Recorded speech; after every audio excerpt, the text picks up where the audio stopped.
Hi friends, எல்லாருக்கும் ப்ரைஸ்லாம். எல்லோரும் எப்படி இருக்கீங்க? நல்லா இருக்கீங்களா? சாப்பிட்டீங்களா? வாங்க ஃப்ரெண்ட்ஸ், ஒரு சாங் ஒன்று பார்க்கலாம். ஃப்ரீயாக இருக்கீங்கல்ல? வாங்க. என்ன சாங்குன்னா,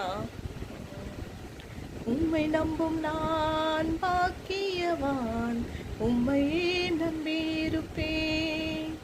உம் அன்பை நம்பும் நான் பாக்கியவான், உம் அன்பையே நம்பியிருப்பேன். உம்மை நம்புவேன், நான் உம்மை நம்புவேன், உம்மையே நம்பியிருப்பேன். உம்மை நம்புவேன், நான் உம்மை நம்புவேன், உம் அன்பையே நம்பியிருப்பேன்.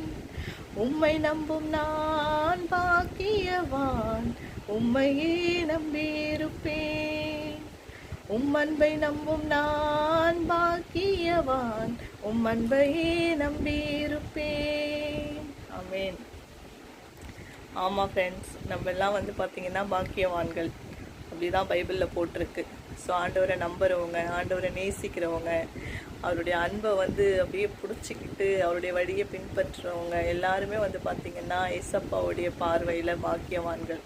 சரிங்களா? அவருடைய வேதத்தில் அப்படி தான் போட்டிருக்கு. ஆண்டவரை நம்புகிற ஒவ்வொருவரும், அவர் மேலே நம்பிக்கை வைக்கிற ஒவ்வொருவரும் பாக்கியவான்கள். அதான் சொல்லியிருக்காங்க பாருங்கள், கண்டு விசுவாசிக்கிறவனை விட காணாமல் விசுவாசிக்கிறவன் பாக்கியவான் அப்படின்னு இருக்குது. ஸோ அப்போ நம்ம எல்லாம் பாக்கியவான்கள் தான்.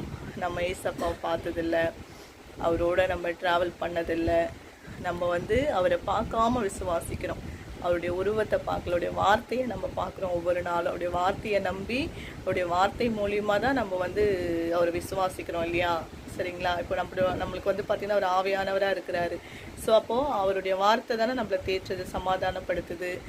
அவருடைய வார்த்தையை வச்சு தான் நம்ம அவரை நம்புகிறோம், விசுவாசிக்கிறோம். அவரை பார்க்காம அவருடைய வார்த்தையின் மூலிமா நம்ம விசுவாசிக்கிறதுனால நம்ம காணாமல் விசுவாசிக்கிற பாக்கியவான்கள். ஓகேங்களா? ஸோ நான் பாக்கியவானாக இருக்கிற மாதிரி நீங்களும் பாக்கியவான்களாக இருங்க. ஆண்டவரை விசுவாசிங்க, அவரை பற்றி கொள்ளுங்க, அவருடைய பரிசுத்தமான வழியில் நடங்க. ஸோ நீங்களும் பாக்கியவான்களாக இருங்க. ஓகேங்களா? பொண்ணு, பொருள், நகை, சொத்து, அப்புறம் பெரிய பங்களா, நிறைய விஷயம்னு வச்சுக்கோங்களேன்.